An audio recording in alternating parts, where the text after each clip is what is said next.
kutozoexplainerwa asi zvesex ndozvaunogona apa sex yacho hapana muigoni futi munongogona yekutaura nekuswera muchimberereka pasocial media muri busy kuiimba kunge yagonekwa kuswera uchiimba nekuswera kuitengera shisha hazvirevo kuti munoigona mani madofo imi inzwa vavhura bhengi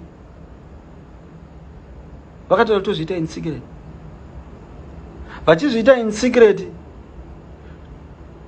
for the past 215 years. Now they get paid about $20 million a year. $20 million a year.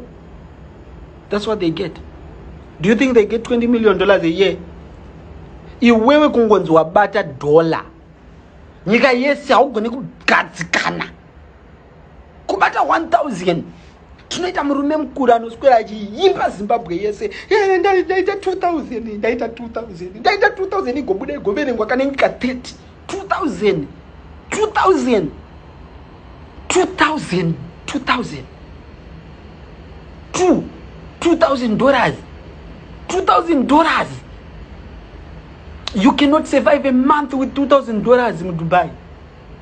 Kufamba uchitoimba ayenda zodaiso and munetsika yekubuda nezvimawedzi zvechirombe so izvozvo zvana mbinga zvamunoswera muchiimba mawedzi echirombe amakagona kugadzira kuswera muchitenderedzana nemawedzi echirombe muri kuswera rwirana kunzi ningane mari ningana mari ningana mari ningane mari iwe mari kana wanayo uri kunzwa zvandiri kutaura ndati bank picked and see this bank, it manages 662 billion, over $500 billion.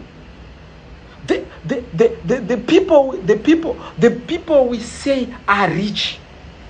Ana Jeff Bezos na avatomboenderani nemari dziri kumanagwa nebank picked. They are individuals. They have decided to go away and hide. They hide away from the money. Like a Hellcat.